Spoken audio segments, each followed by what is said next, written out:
So behold, finally got my new bike. I'm super excited about this. Take a look at this.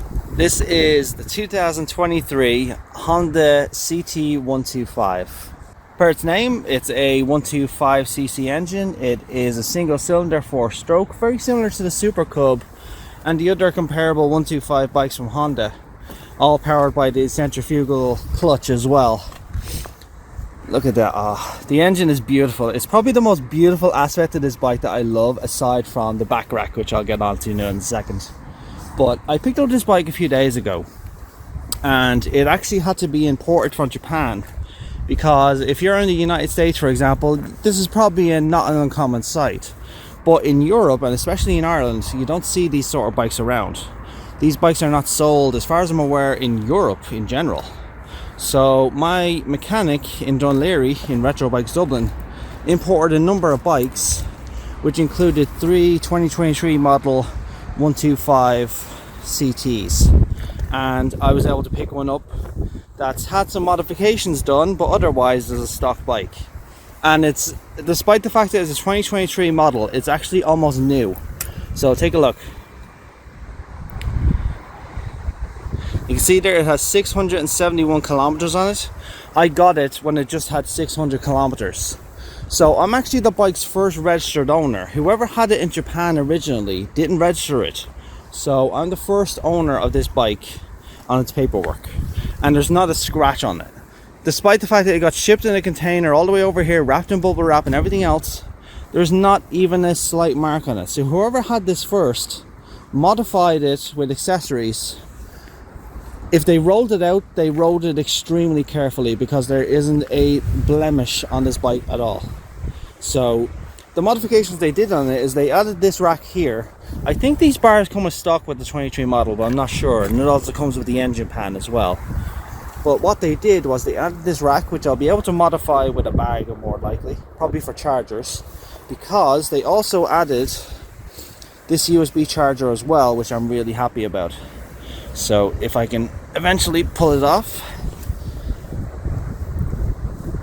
Oh my god, that's not tight. I've never actually had to use this yet, but as you can see there, it has 2 USB chargers to be able to charge this thing on the go. And it'll be great for charging my GoPro and my other devices while I'm on the move. I'm taking this bike to London with me in December, on December 8th. And then in late March, I'm going to be taking it to Switzerland, specifically to Geneva and Zurich, which is going to be my European trip, ahead of my main trip later in 2026. But I'm just super happy with this bike. It's just so beautiful, and you don't see them around Ireland at all. Like, as I was saying, you can't import these, well, you can't buy these normally in Ireland. Nobody sells them, because Honda just said there's no market for them over here. There's a few enthusiasts, but otherwise nobody will buy them. So getting it imported costs a bit of money, but as a result, there's probably only a dozen of these bikes in the country. So that shows how rare they are. Unfortunately, I think that makes me a target as well, especially when I go to London, because you'd see them in England from time to time as well, but as far as I'm aware, they're not sold locally in England either. So they have to import them as well. But I think there's more of a market for people to import these and sell them, like individual dealers, for example.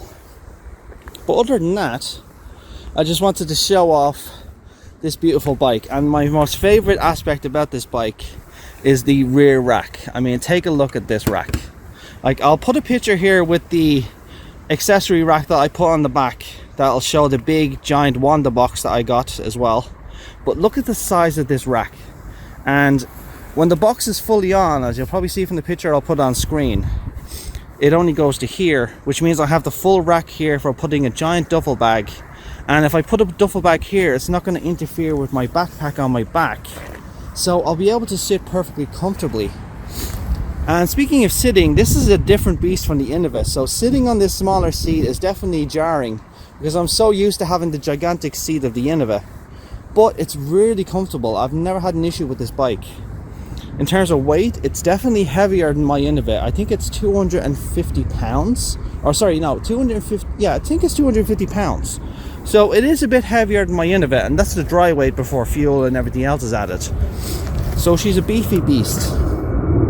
And and I love the fact that she still has the kickstart as well, which means if I ever have battery trouble, I still have this to rely back on, because more than likely there's a plane flying overhead. Apologies. It's going over. Just wait for that to finish. We're near Dublin Airport, that's the reason. But yeah, as I was saying, because of the USB charger, more than likely I'm going to leave a device plugged in by mistake.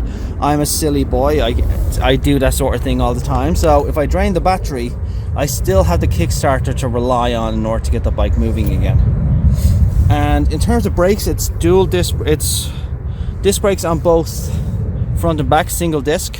However, it has ABS on the front as well, which it's my first bike with ABS, and I have to say I love it, because this thing is super reactive and gets the bike slowed down instantly. So I've not had any incidents or anything else, but it is a learning curve for me to get used to it.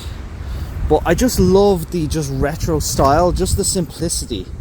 Like, I've said this in multiple videos, I'm a fan of simplicity. I love simplicity more than anything else. And having simplistic handlebars with no fairings or anything else like that, I can see everything about the bike, is my favorite aspect of the Honda Trail. Which is why I chose the Trail in the first place, because even the fairings it has are simple to get off, and they're very minimal. They're mainly just around the frame to protect the electrical components. But the engine and everything else is fully exposed, which allows me to do proper maintenance on it on a needs basis as I need to do it. So if I need to clean the chains, if I need to adjust the chains even, or anything else that needs to be tightened or adjusted, I can do that on the fly, which I'm really happy about. I've already gotten her dirty, as you can see. But yeah, I just wanted to show off the new Honda Trail. And it's not called the Honda Trail anymore anyway, it's usually just called a CT125, also better known as its name as the Hunter Cub. I'm also testing out this new system here, which is me. I thought I was talking to myself there for a second, so I was a bit scared. But this is me testing out the vlogging of... I'm just on a phone right now, so I'm using a secondary phone for my vlogging system attached to a manual handle. But I'm going to be using this setup when I go to London, because I don't have my drone yet. I don't have my Insta360 yet. I will be getting those. But yeah, I just mainly wanted to show off the lovely darling that she is, and hopefully you'll be seeing more of me very soon. And I'm going to be recording my full trip to London. I'm going to make it as raw as possible. That's the one thing I wanted to point out as well. This is going to be a raw trip. I'm not going to be doing music overlays of me flying through the countryside. I'm going to show you what it actually takes in about an hour and a half of video, what it takes to get from Dublin to London on a motorbike. Anyway, that's it from me and the CT. Peace.